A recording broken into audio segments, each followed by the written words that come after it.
Hi guys, welcome back. I am Vivek Singhal from tradingwithvivek.com। और जहां market थोड़ी सी भी डाउन होनी शुरू हो जाती है तो बहुत सारे क्वेश्चंस आने लगते हैं कि विवेक भाई, मार्केट का क्या लगता है, मार्केट नीचे आनी शुरू हो गई है, मार्केट क्यों ब्लीड कर रही है। तो जब एक दो दिन की गिरावट के बाद ही मुझे इस तरह के क्वेश्चन आते हैं ना कि मार्केट इज ब्लीडिंग, विवेक भाई व्हाट हैपेंड। तो मैं एक बार को तो अजीब सा लगता है, लेकिन फिर पोलाइटली रिप्लाई करता हूं कि भाई मार्केट कहां ब्लीड कर रही है, market is trading at life time high. तो लाइफ टाइम हाई पर जाकर अगर मार्केट 1% भी किसी दिन डाउन हो जाए ना, तो मतलब ऐसा लगता है कि जैसे कितना बड़ा नुकसान हो गया है। आज तक जितने प्रॉफिट बुक किए हैं सारे सब भूल जाते हैं, सारे स्टॉक्स में से 50% से ज्यादा ग्रीन में हैं वो भी भूल जाते हैं, जो अभी रिसेंटली लिए हैं उनमें से थोड़ा सा माइनस आ जाए तो बहुत सारे क्वेश्चंस आते हैं। ये चीज गलत है। मार्केट में ऊपर जाएगी तो नीचे भी तो आएगी। अब अगर आप पिछले रिसेंट हाई में या ओवरऑल कुछ भी कहीं पर भी देखो, मार्केट कहां ट्रेड कर रही है, मार्केट ट्रेड कर रही है 14,929। और अभी जो लाइफ टाइम हाई है वो है 15,400। तो टोटल ऊपर से कितना नीचे डाउन हुआ, 450 पॉइंट्स लगभग, ऑलमोस्ट। यानी कि लाइफ टाइम हाई से कितने परसेंट डाउन है, जस्ट 3%, ओनली 3%। और मार्केट में कैसा फील हो रहा है कि पता नहीं क्या हो गया है। लेकिन देखो ये चीज गलत है। अगर ऐसे हो जाएगा तो वॉरेन बफेट जी की एक लाइन बिल्कुल साफ साफ याद आती है कि अगर आप अपने खरीदे हुए यानी कि अपने इन्वेस्टेड अमाउंट को अगर 50% डाउन होते नहीं देख सकते स्टॉक मार्केट में, तो स्टॉक मार्केट में इन्वेस्टमेंट तो भूल जाओ। तो यहां पर लेकिन ये बात है इन्वेस्टमेंट की। अब अगर हम ट्रेडिंग की बात करें तो ट्रेडिंग में भी ऐसा नहीं है कि इमीडिएटली आपने खरीदा और ऊपर भागना शुरू हो जाए। कभी भी ये चीज की पॉसिबिलिटी कभी नहीं होती। लेकिन ओवरऑल क्या देखा जाता है कि जब भी मार्केट नीचे आती है तो ऊपर आती है। लेकिन मैं यहां पर जो आज की वीडियो है वो इससे रिलेटेड नहीं है कि नीचे आ जाए तो और खरीद लो, वो वाला सारा सिनेरियो नहीं है। आज मैं इस चीज को यहां पर टेक्निकल एनालिसिस थोड़ी सी आपके सामने दिखाना चाहता हूं कि हमें जब मार्केट में गिरावट सी नजर आए तो हमें किस तरीके से टेक्निकल एस्पेक्ट्स को देखना चाहिए और उससे थोड़ा सा कैसे आइडिया लेना चाहिए कि कहां तक मार्केट ऊपर जा सकती है, कहां सपोर्ट है, कहां रेसिस्टेंस है, किस लेवल को ब्रीच करेगी तो कहां तक जाएगी। तो उस चीज को अगर हम देखें, जब लगातार नीचे से मार्केट ऊपर गई हो अच्छी खासी, तो कहीं ना कहीं एक बार को रेसिस्टेंस फील होता है। अब से कुछ टाइम पहले मैंने एक वीडियो बनाई थी जिसमें यहां से ऊपर से जाते हुए लेवल को नीचे की तरफ को सपोर्ट मिली थी और ऊपर गई थी। फिर एक बताया था कि मार्केट कंसोलिडेशन में आ गई है, ये चीज मैंने बताई थी इससे पहले जब मैंने निफ्टी की वीडियो डाली थी। आप निफ्टी करके, निफ्टी स्पेस विवेक सिंघल करके अगर यूट्यूब पर सर्च करोगे तो वो वीडियोस आ जाएंगी। लेकिन मैं आज उस चीज को बता देता हूं।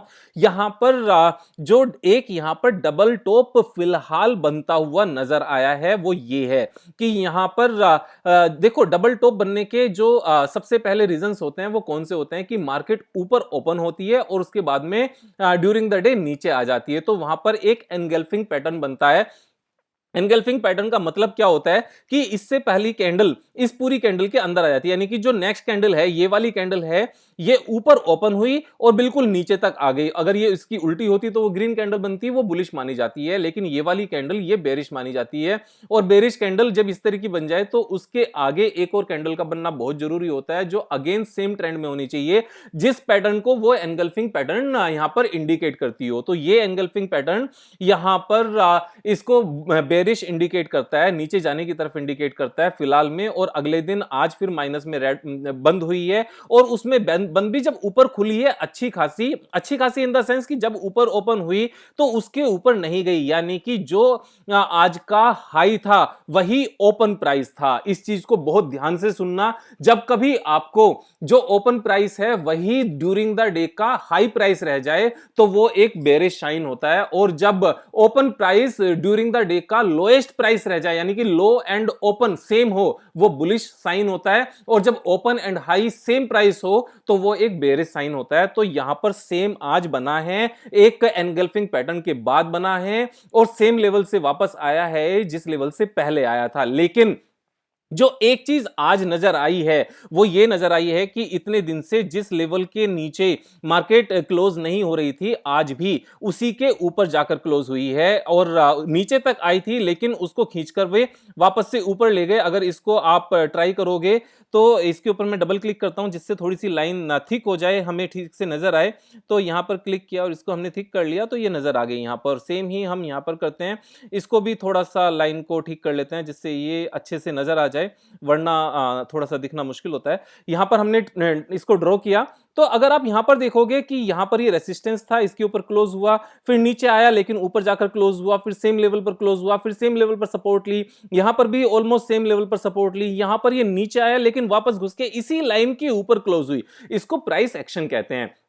यहां पर ये लेवल बहुत ज्यादा इंपॉर्टेंट है। अब होता क्या है, अगर मान लो इसके नीचे यहां पर क्लोज होती है, तो सबसे पहली सपोर्ट जो एक और बनती है वो सपोर्ट बनती है इस लेवल पर, और अगर ये सपोर्ट टूट जाती है तो आप एक चीज का ध्यान रखना, जहां पर सेम लेवल पर बना हो रेसिस्टेंस, यहां पर एक लेवल ये है, एक लेवल ये है, इसको डबल टॉप कहा जाता है, उसके बीच में जो सपोर्ट होती है अगर वो टूट जाए तो जहां से डबल टॉप वाली रैली शुरू हुई थी वहां तक जाने की पूरी पूरी प्रोबेबिलिटी होती है। तो यहां पर मार्केट जा सकती है यहां तक। अब यहां पर देखना, यहां पर इंपॉर्टेंट पॉइंट क्या है, यहां सबसे इंपॉर्टेंट पॉइंट है सबसे पहले तो इसी 14,929 लेवल के टूट के नीचे बंद होना। अगर यह बंद हो जाता है तो सबसे पहले सपोर्ट आएगी 14,463 पर, यानी कि 14,463 पर यहां पर सपोर्ट आएगी। अगर इसके नीचे क्लोज हो जाता है तो फिर ये यहां पर आना ही है। उसके बाद जो प्रोबेबिलिटी बनती है वो ये बनती है कि यहां से मार्केट फिर से सपोर्ट लेकर ऊपर चली जाएगी और इस लेवल को भी क्रॉस करके चली जाएगी, क्योंकि जनरली इस तरह की मार्केट जिस तरह से बुल ट्रेंड में है और एक बहुत बड़े क्रैश के बाद बुल ट्रेंड में आई है, तो इस तरह की मार्केट एक ही बार में यू टर्न लेकर नीचे क्रैश नहीं होती, वापस से नीचे बेयर ट्रेंड में नहीं आती।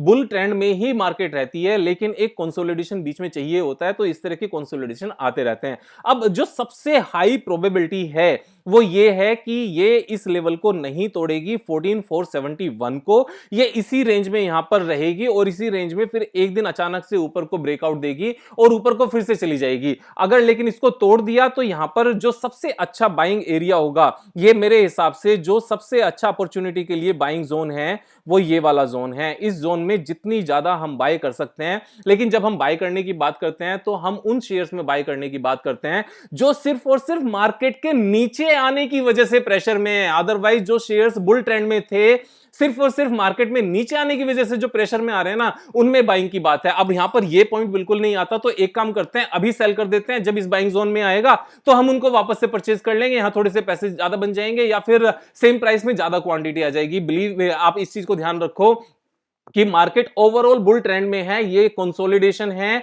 ये एक इसको पुल बैक कहते हैं, इसको छोटा सा रिट्रेस होना कहते हैं मार्केट को, ये बेयर ट्रेंड नहीं है। तो ऐसे में हमें कभी भी रखी हुई चीज को जो ओवरऑल बुल मार्केट में उसको बेचना नहीं चाहिए, हमें नीचे आने पर और खरीदारी के लिए सोचना चाहिए। अब और खरीदारी के लिए पैसे कैसे आएंगे, कहां से आएंगे? हम सब कह देते हैं कि हम तो फुल्ली इन्वेस्टेड हैं। देखो, उस चीज के लिए या तो सैलरी बढ़ाने में काम करो, या जो सैलरी है उसको बचाओ, या फिर एक्स्ट्रा वर्क करो, सैटरडे संडे वर्क करो। इन सब चीजों के लिए मैं सैटरडे इवनिंग विद विवेक बहुत सारी वीडियोस लेकर आता हूं। उन चीजों को सीरियसली लो, बहुत सारे पैसे कमाकर जब इसमें इनफ्लो डालेंगे, जब इसमें कैपिटल लगातार डालेंगे, तभी ये फास्ट ग्रो करेगा। सिर्फ अवेलेबल पैसों से यहां ग्रो करने की कोशिश करेंगे तो माइंड में ग्रीड आएगी कि यहां पर और ज्यादा परसेंटेज से कमाया जाए, एफ&ओ करने का मन करेगा, इंट्राडे करने का मन करेगा, और उसका रिजल्ट क्या निकलेगा? उसका रिजल्ट ये निकलेगा कि हम प्रोफेशनल तो बने नहीं, एफ&ओ या इंट्राडे करना शुरू कर दिया और हमने जो पैसे थे वो भी सारे के सारे लॉस में खत्म करने शुरू कर दिए। तो वो गलती करने की जरूरत नहीं है। यहां पर मेरा कहना यह है,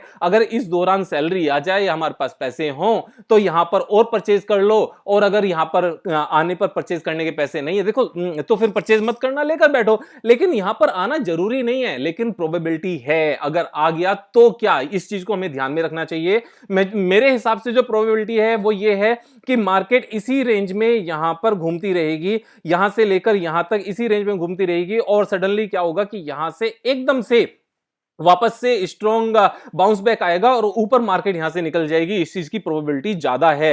अब यहां पर कौन सी चीजें खरीदनी चाहिए? देखो, पीएसयू बैंक्स में अच्छी खरीदारी चल रही है, लगातार ऊपर जा रहे हैं, और प्राइवेटाइजेशन होने की भी बात है। अब जो बात है उस चीज को छोड़ देते हैं, लेकिन बुक वैल्यू से बहुत नीचे चल रहे हैं। इसी तरह के और बहुत सारे शेयर्स हैं अगर मैं यहां पर बात करूं कि कौन से शेयर्स मेरी रडार में हैं ऐसे में, तो ये वो एक लंबी सी लिस्ट है जो करंट में मेरे रडार में है। अब अगर एक चीज मैं बताऊं यहां पर, तो बहुत सारे शेयर्स आज भी ग्रीन में हैं। तो ऐसा होता क्यों है? ऐसा यही होता है, इंडिविजुअल स्टॉक्स अपनी परफॉर्मेंस उसके बाद भी दिखाते रहते हैं। जैसे एरिस लाइफ साइंस अभी भी ऊपर है, आईसीआईसीआई सिक्योरिटीज आज ग्रीन में है, एमसीएक्स ग्रीन में है, एक्सो इंडिया ग्रीन में है, गोल्ड तो ग्रीन में है, हिंदुस्तान यूनिलीवर ग्रीन में है, बोदल केमिकल 15% अप है, इंडो स्टार कैपिटल 8% अप है। अब यहां पर अगर बात आएगी कि विवेक भाई आपने तो कभी जिक्र ही नहीं किया इन शेयर्स का, देखो सारे ही शेयर्स का जिक्र नहीं किया जा सकता। उसका रीजन है कि एक दिन में 2-3 वीडियो नहीं आ सकती, और इंपॉर्टेंट डे पर जहां निफ्टी को लेकर आज ओवरऑल मार्केट सिनेरियो को लेकर कंसर्न रहता है, तो उन दिन में निफ्टी के ऊपर भी बात करना इंपॉर्टेंट है, क्योंकि मन में जो डर आता है ना,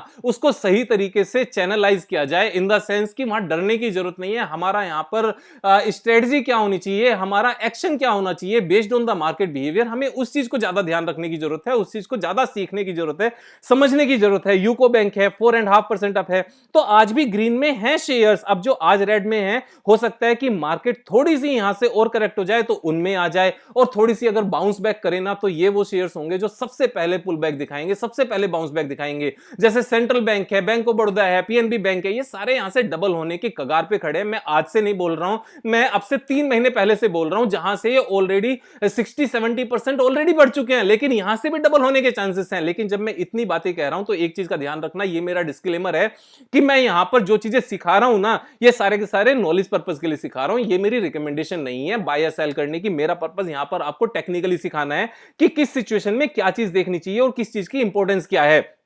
तो जैसे डब्ल्यू पैटर्न होता है ना, डब्ल्यू पैटर्न किस तरीके से बनता है? डब्ल्यू पैटर्न बनता है इस तरीके से, उसको डबल बॉटम भी कहते हैं। और डबल बॉटम में जो इसका नेकलाइन इसको कहते हैं, अगर यहां से ऊपर चला जाए तो जितना यहां तक गया था, जहां से नीचे आया था, वहीं तक जाने की प्रोबेबिलिटी होती है। सेम चीज एम पैटर्न में होती है, जो इसका जस्ट अपोजिट होता है। एम पैटर्न में क्या होता है कि यहां से ऐसा गया, फिर नीचे आया, और फिर ऊपर गया, सेम लेवल से नीचे आ गया। तो यहां पर क्या चीज आती है कि जो इसकी नेकलाइन है, जो इसकी सपोर्ट लेवल दोनों बॉटम, दोनों हाई के बीच में बनी है, अगर वो ब्रेक हो जाए तो जहां से रैली शुरू हुई थी वहीं तक आने की प्रोबेबिलिटी होती है। लेकिन क्योंकि ये बुल ट्रेंड है, बुल ट्रेंड में इसका टूटना जरूरी नहीं होता, और यहीं से ये रेंज बाउंड में रहकर ऊपर भी जाने की ज्यादा संभावना रहती है, ज्यादा पॉसिबिलिटी होती है। तो आप इस चीज को समझना, और ऐसे में सेल करके नीचे खरीदने की कभी भी जरूरत नहीं होती। मार्केट में पैसा लगा के बनता है, बाहर रहकर नहीं बनता।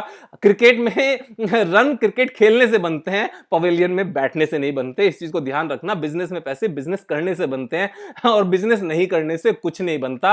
रात को नींद रात को सोने से आती है, जागने से नहीं आती है। सिंपल सी बात है। खाना बनाने से बनता है, नहीं बनाने से नहीं बनता, चाहे अच्छा हो या बेकार हो। तो यहां पर भी सेम ही पॉइंट है। मार्केट में पैसे कमाने हैं तो मार्केट में पैसे लगे होने चाहिए, तभी मार्केट में बनेंगे। लेकिन लगाने कहां है, उस चीज को सीखने की जरूरत है। मैं डेली वीडियो बनाता हूं, इन चीजों से सीखो। और ज्यादा अगर आपको डिटेल में कंसाइज मैनर में सीखना है, कॉम्पैक्ट मैनर में कम टाइम में सीखना है, सारी चीजें सीखनी है, तो मेरे बैचेस चलते हैं। मैंने समटाइम्स हो सकता है जिक्र किया हो, मैं बहुत ज्यादा जिक्र नहीं करता इस बात का, क्योंकि ऑलरेडी इतने मैसेज आते हैं कि बैच स्टार्ट होने से पहले फुल हो चुका होता है। जो मेरा आज बैच स्टार्ट हो रहा है 15 मार्च को, ये ऑलरेडी फुल है। लेकिन नेक्स्ट बैच के लिए आप जो डिस्क्रिप्शन बॉक्स में नंबर है, आप उस पर मैसेज ड्रॉप कर सकते हो, और उस चीज के लिए हम लोग बात कर सकते हैं। तो अपनी नॉलेज संभालो, बढ़ाओ उसको। संभालने से मेरा मतलब यह है कि अगर नॉलेज आपने ली है, और अगर मार्केट में थोड़ी सी गिरावट आ जाए, तो उस गिरावट की वजह से हमारी नॉलेज पे क्वेश्चन मार्क नहीं लगना चाहिए। एक बार जो स्ट्रेटजी बना ली, अगर वो बैक टेस्ट में अच्छे से कामयाब हुई है, तो छोटी मोटी गिरावट से घबराया नहीं करते। मैंने एक बार एक चीज बोली थी, जो पक्षी हवा में ऊंचा उड़ना जानते हैं, वो छोटी मोटी हवा से घबराया नहीं करते, और वो छोटी मोटी बारिश से नीचे नहीं आया करते, वो बादलों से ऊपर निकल जाते हैं जहां बारिश आती ही नहीं है। तो कल फिर मिलेंगे एक नई वीडियो के साथ। सब्सक्राइब नहीं किया है तो जरूर सब्सक्राइब कर लें, क्योंकि कल फिर मिलेंगे एक नई वीडियो के साथ। Love you so much, have a nice day.